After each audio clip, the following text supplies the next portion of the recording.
श्री शिवाय नमस्तुभ्यम। दोस्तों, आप सभी लोग जानते हैं कि 23 मार्च 2026 यानी सोमवार को पड़ रही है चैत्र महीने की नवरात्रि पंचमी तिथि। और दोस्तों, ये वो तिथि है जो चैत्र महीने में पड़ने वाली सबसे बड़ी तिथि है, क्योंकि सोमवार के दिन पड़ रही है। और इसी दिन किया गया एक मुख्य द्वार दीपक का उपाय कभी भी खाली नहीं जाता है और इसका बहुत ही बड़ा और विशेष महत्व होता है। पूज्य गुरु जी ने कहा है, अगर कभी भी मौका लग जाए और चैत्र महीने की नवरात्रि पंचमी तिथि सोमवार को पड़ जाए तो आप लोगों को एक मुख्य द्वार दीपक वाला उपाय तो अवश्य ही करना चाहिए। और इन दोनों का संयोग बहुत ही कम आता है। और दोस्तों, पूज्य गुरु जी ने अपनी शिव महापुराण की कथा में बताया है, इस दिन आपको एक दीपक वाला उपाय तो अवश्य ही करना चाहिए, क्योंकि ऐसा दिन पूरे साल में सिर्फ एक ही बार आता है। और दोस्तों, आप सभी लोग जानते हो कि चैत्र नवरात्रि सोमवार का अगर सबसे बड़ा कोई उपाय है तो वह एक मुख्य द्वार दीपक वाला उपाय है। तो दोस्तों, इस सोमवार के दिन आप लोगों को इस एक मुख्य द्वार दीपक वाले उपाय को जरूर करना है।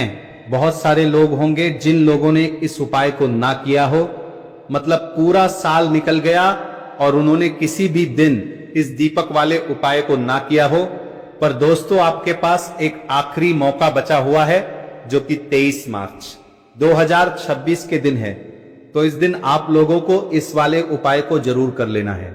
भले ही आपने पूरे साल भर इस उपाय को ना किया हो, पर अगर आपने इस चैत्र महीने में पड़ने वाली पंचमी के दिन अगर इस वाले उपाय को कर लिया तो आपको इस उपाय को करने का वह फल मिलेगा जिसकी आपने कभी कल्पना भी नहीं करी होगी। इसीलिए आप लोग इस वाले उपाय को एक बार जरूर कर लेना, ताकि आप लोगों के हाथ से यह मौका ना जा सके और आपको इस उपाय को करने का फल मिल सके।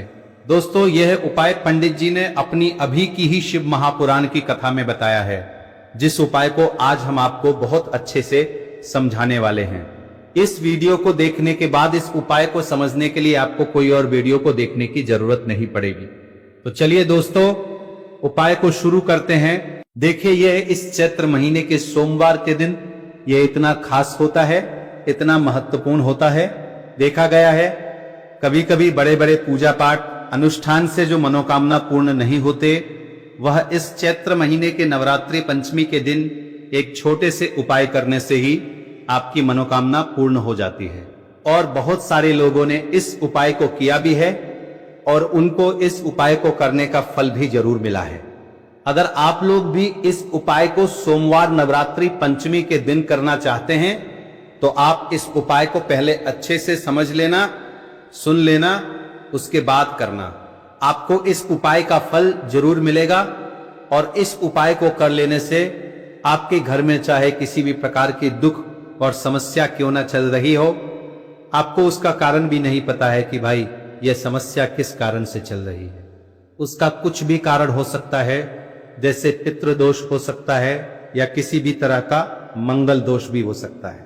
तो इस दिन आप लोगों को यह वाला उपाय कर लेना है।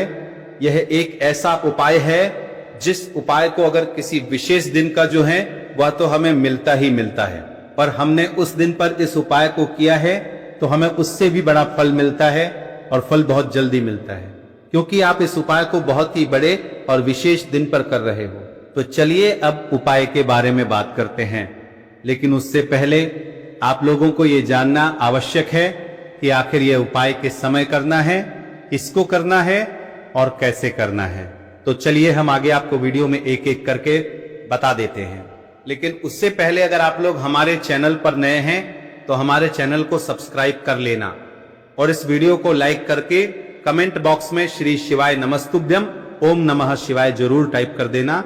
और अपने फायदे के लिए, गरीबी दूर करने के लिए इस वीडियो को पूरा देखकर जाना, तभी आपको लाभ की प्राप्ति होगी।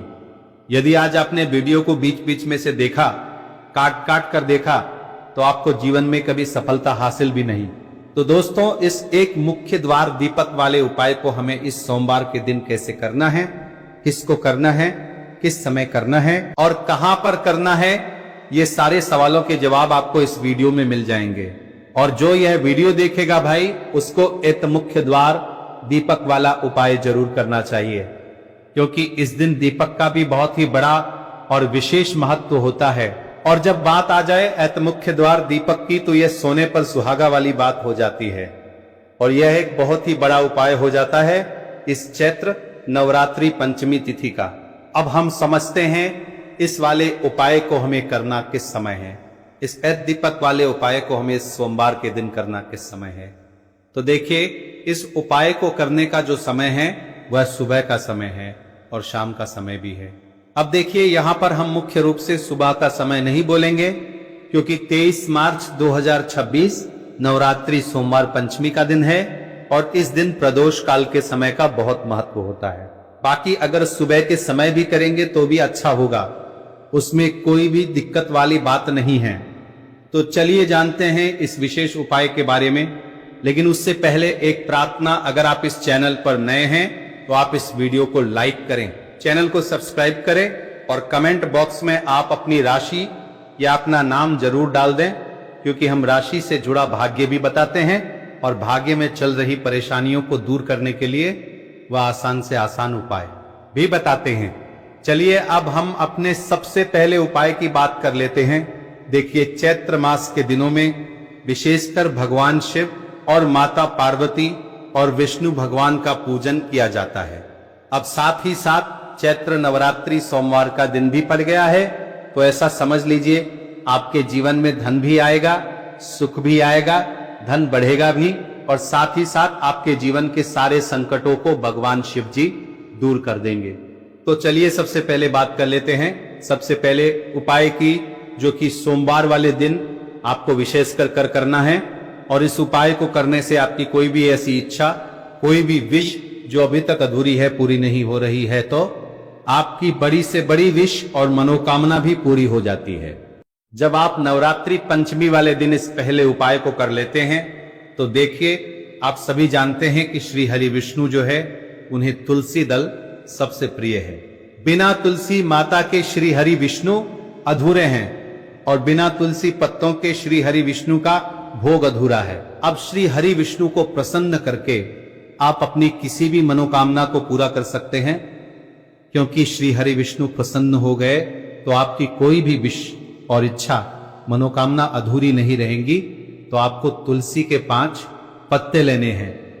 अब ये 5 तुलसी के पत्ते जो आपने लिए हैं, ये 5 तुलसी के पत्ते आपको श्री हरि विष्णु को अर्पित करने हैं। अपने घर के मंदिर में ही ठीक है, ऐसा आपको करना है। आपके घर में श्री हरि विष्णु की कोई मूर्ति है, प्रतिमा है, वहां पर यह 5 तुलसी के पत्ते आप रखें और साथ ही साथ एक देसी घी का दीपक गोलबाती का आपको लगाना है और ओम नमो भगवते वासुदेवाय नमः, इस मंत्र का आपको 11 बार जप करना है। देखो मंत्र कौन सा है, ओम नमो भगवते वासुदेवाय नमः, और फिर श्री हरि विष्णु से अपनी विश, अपनी इच्छा, अपनी मनोकामना कह देना और फिर देखना आपकी विश और इच्छा, जो भी आपकी मनोकामना है, जो भी अपने जीवन में आपको चाहिए। अगर निर्धनता बहुत है, आप अपने घर से गरीबी को दूर करना चाहते हैं, या फिर धन आपका बढ़ता नहीं है, आप चाहते हैं कि आपका धन बढ़े, या फिर आपके घर में फिजूल खर्ची बहुत होती है, पैसा आपके पास नहीं रुकता है, आप चाहते हैं कि पैसा आपके पास रुके, या फिर घर में कोई व्यक्ति ऐसा है जो बहुत बीमार रहता है, या फिर किसी का विवाह नहीं हो पा रहा है, तो जो भी आपकी इच्छा है, जो भी आपके विश है, बस एक बार श्री हरि विष्णु से कह दिन है। साथ ही 7 साल का सबसे बड़ा दिन है। ये दिन इतना उत्तम है कि जो आप श्री हरि विष्णु से मांग लेंगे, जो उनसे कह देंगे, वो आपकी विश, आपकी मनोकामना को बहुत जल्दी पूरा कर देंगे। तो ये पहला उपाय है। चलिए बात करते हैं दूसरे उपाय की। देखो, यदि आपके जीवन में आर्थिक संकट बहुत अधिक हो रहे हैं, धन की समस्या लगातार जीवन में बनी हुई है, एक एक रुपयों को प्राप्त करने के लिए आपको बहुत अधिक मेहनत कर रहे हैं, तो आज रात्रि में सोने से पहले आपको हो ये चमत्कारी दीपक का उपाय अवश्य करना है। या फिर यदि आपका जो व्यापार है, बिजनेस है, दुकान है, वो अच्छे से नहीं चल पा रही है, इस उपाय को करके देखना, आपकी सभी इच्छाएं जरूर पूर्ण होंगी। ये जो उपाय है रात्रि में सोने से पहले करना है। अब बताते हैं तुलसी के गमले में आपको वो कौन सी चीज डालनी है जिस उपाय को करने से आप अपने जीवन में महाधनी बन जाएंगे। इतना धन आपको मिलेगा कि कभी भी आपके धन में कमी नहीं आएगी, कभी भी आपका धन बर्बाद नहीं होगा। आपके पैसे की बर्बादी बिल्कुल आपके जीवन से रुक जाएगी। और जो लोग कहते हैं कि घर में पैसा तो आता है, पैसा रुकता नहीं है और पैसा बढ़ता नहीं है, वृद्धि नहीं हो रही है, उन्हें भी विशेष ये तीसरा ओम जरूर करना चाहिए। तो देखिए, पहले ही आपको बता दिया कि श्री हरि विष्णु की पूजा और उनका भोग श्री मतलब तुलसी मैया के बिना अधूरा है ना। और तुलसी मैया जो है वह श्री हरि विष्णु के बिना अधूरी है। तो देखिए, जब भी आप तुलसी का कोई उपाय करेंगे तो सीधे सीधे आप श्री हरि विष्णु को प्रसन्न कर लेते हैं। तब आपकी अब व्यक्ति को, यानी जो भी व्यक्ति है, इस व्यक्ति को कितना धन देना है ये श्री हरि विष्णु के हाथ में होता है। धन देने का काम मां लक्ष्मी करती है, जो कि मां तुलसी का ही एक रूप है। मां तुलसी जो है यह माता लक्ष्मी का ही स्वरूप है ना। तो आपको करना क्या है, आपको लेनी है यहां पर हल्दी पीसी हुई, जो कि श्री हरि विष्णु से जुड़ी हुई है, आपके गुरु ग्रह से जुड़ी हुई है, आपकी कुंडली में गुरु को मजबूत करती है, सुख सौभाग्य को खींचने का काम करती है, धन को बढ़ाने का काम करती है। तो एक चुटकी पीसी हुई हल्दी आपको लेनी है और ये पिसी हुई सूखी हल्दी ही आपको अपने गमले में, तुलसी का पौधा जिस गमले में लगा है उसमें अच्छे से इस हल्दी को डालना है, ठीक है ना। और ओम नमो भगवते वासुदेवाय नमः इस मंत्र का जाप करना है। कितनी बार, कम से कम 11 बार जाप करना है। ओम नमो भगवते वासुदेवाय नमः इस मंत्र का जाप करते रहना है और हल्के हल्के से तुलसी के पौधे में आपको पूरे गमले में पीसी हुई हल्दी का छिड़काव करना है। तो देखिए, जो व्यक्ति है, ऐसा समझ लीजिए अपने जीवन से नहीं आने वाली 7 पीढ़ियों के जीवन से निर्धनता और गरीबी को दूर कर देता है। क्योंकि हल्दी जो है ना, ये साधारण नहीं है। हल्दी इतनी उत्तम होती है कि रातों रात आपके जीवन में चमत्कार करती है। आपने देखा होगा कि कोई भी शादी होती है, विवाह होता है ना, कोई भी ऐसा शुभ काम हम करते हैं उसमें हल्दी जरूर लेते हैं। गृह प्रवेश जब हम करते हैं तो हल्दी के स्वास्तिक का निर्माण करते हैं। कोई भी अच्छा काम करने जा रहे हैं, हल्दी उसमें लेते हैं। और हल्दी जो है ये आपके गुरु ग्रह को मजबूत कर देती है। अगर कुंडली में गुरु कहीं ना कहीं मजबूत है तो इससे उत्तम आएगा नहीं। बहुत ही उत्तम उपाय है। तुलसी के गमले में एक चुटकी पीसी हुई हल्दी डालना है, तो यह बहुत ही उत्तम उपाय है। इस उपाय को आप जरूर, साल का सबसे बड़ा यह दिन है, तो इस उपाय को करने से श्री हरि विष्णु और महादेव आपसे न केवल प्रसन्न होते हैं, पाप होते हैं आपसे इतना प्रसन्न हो जाते हैं कि जीवन में कभी आपके गरीबी और निर्धनता को नहीं आने देते हैं। तो चलिए अब बात कर लेते हैं अपने तीसरे उपाय की, जो कि मुख्य द्वार से जुड़ा हुआ है। और यह उपाय है स्थिर लक्ष्मी के वास के लिए। ऐसा पैसा आपके घर में आएगा जो आपके घर में ही रुकेगा। ऐसा पैसा तभी आपके घर में नहीं आएगा जो आपके घर से जाएगा और विशेषकर फिजूल खर्ची में जाएगा। अब आधे से ज्यादा लोगों की यही समस्या होती है कि घर में पैसा तो आता है लेकिन बहुत जल्दी घर से चला जाता है या फिर फिजूल खर्ची में चला जाता है। तो धन की बर्बादी जिन लोगों के घर में हो रही है उन्हें विशेषकर ये तीसरा उपाय करना है। या जिन लोगों के पास बिल्कुल पैसा आना बंद हो गया है, सर पर लगातार कर्जा पड़ रहा है, उन्हें भी ये विशेष तीसरा उपाय करना है। तो देखिए आपको फिर से क्या लेना है, हल्दी लेनी है पीसी हुई, जो कि श्री हरि विष्णु से ही जुड़ी हुई है। ना पीसी हुई हल्दी लेनी है और थोड़ा सा पानी डालकर उसका गाढ़ा गाढ़ा आपको पेस्ट बना लेना है। अब इसी हल्दी से आपको अपने घर में स्वास्तिक बनाने हैं।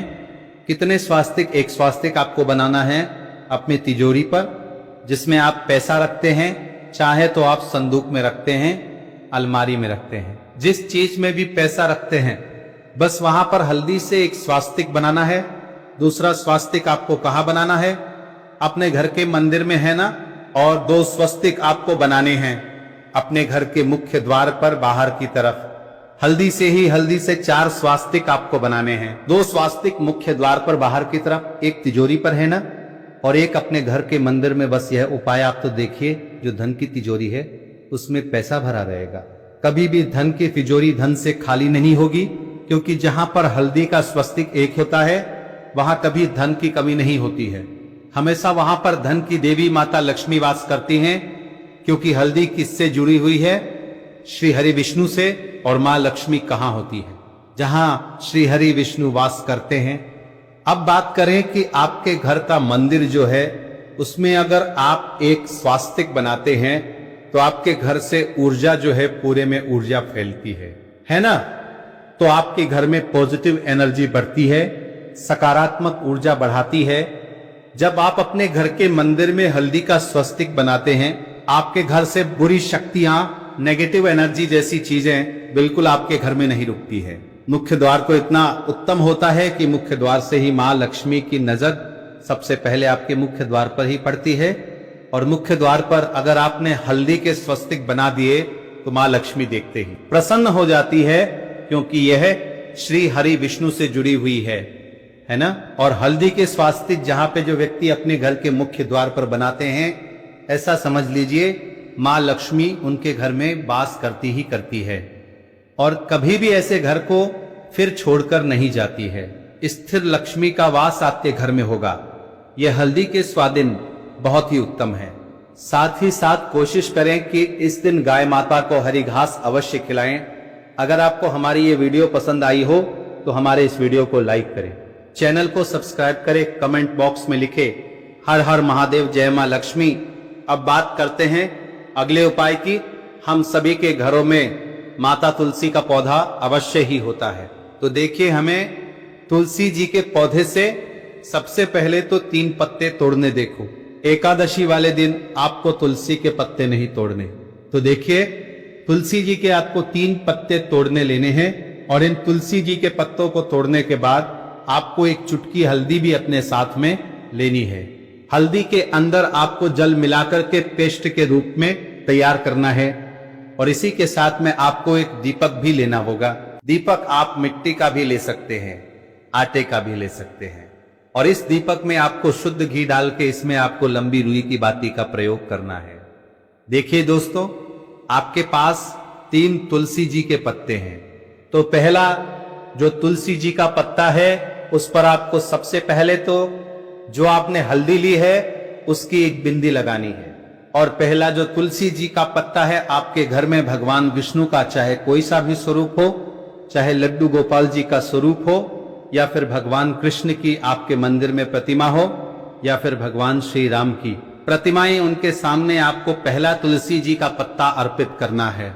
अब देखिए दोस्तों, आपके पास जो 2 तुलसी जी के पत्ते हैं और आपके पास जो एक दीपक है, इन्हें आपको लेकर के पहुंचना है अपने ही घर में तुलसी जी के पौधे के पास में। देखिए, सबसे पहले तो आपके पास जो 2 तुलसी जी के पत्ते हैं उन पर भी आपको हल्दी की एक बिंदी लगानी है और उन दोनों ही तुलसी जी के पत्तों को आपको अपने घर में तुलसी जी के पौधे के वहां पर ही अर्पित कर देने हैं। और इस प्रकार से ये दोनों पत्ते भी तुलसी जी के पौधे के पास में अर्पित करने के बाद अंत में जो आपके पास एक लंबी बाती का दीपक है, इसे आपको तुलसी जी के पौधे के पास में ही प्रज्वलित कर देना है। जो भी व्यक्ति अपने ही घर पर इस प्रकार से तुलसी जी के 3 पत्तों का यह उपाय कर लेता है तो उसका परिवार हमेशा खुश रहता है। उसके परिवार में है, उस पर आपको सबसे पहले तो जो आपने हल्दी ली है उसकी एक बिंदी लगानी है और पहला जो तुलसी जी का पत्ता है, आपके घर में भगवान विष्णु का चाहे कोई सा भी स्वरूप हो, चाहे लड्डू गोपाल जी का स्वरूप हो या फिर भगवान कृष्ण की आपके मंदिर में प्रतिमा हो या फिर भगवान श्री राम की प्रतिमाएं, उनके सामने आपको पहला तुलसी जी का पत्ता अर्पित करना है। अब देखिए दोस्तों, आपके पास जो 2 तुलसी जी के पत्ते हैं और आपके पास जो एक दीपक है, इन्हें आपको लेकर के पहुंचना है अपने ही घर में तुलसी जी के पौधे के पास में। देखिए, सबसे पहले तो आपके पास जो 2 तुलसी जी के पत्ते हैं उन पर भी आपको हल्दी की एक बिंदी लगानी है और उन दोनों ही तुलसी जी के पत्तों को आपको अपने घर में तुलसी जी के पौधे के वहां पर ही अर्पित कर देने हैं। और इस प्रकार से ये दोनों पत्ते भी तुलसी जी के पौधे के पास में अर्पित करने के बाद अंत में जो आपके पास एक लंबी बाती का दीपक है, इसे आपको तुलसी जी के पौधे के पास में ही प्रज्वलित कर देना है। जो भी व्यक्ति अपने ही घर पर इस प्रकार से तुलसी जी के 3 पत्तों का यह उपाय कर लेता है तो उसका परिवार हमेशा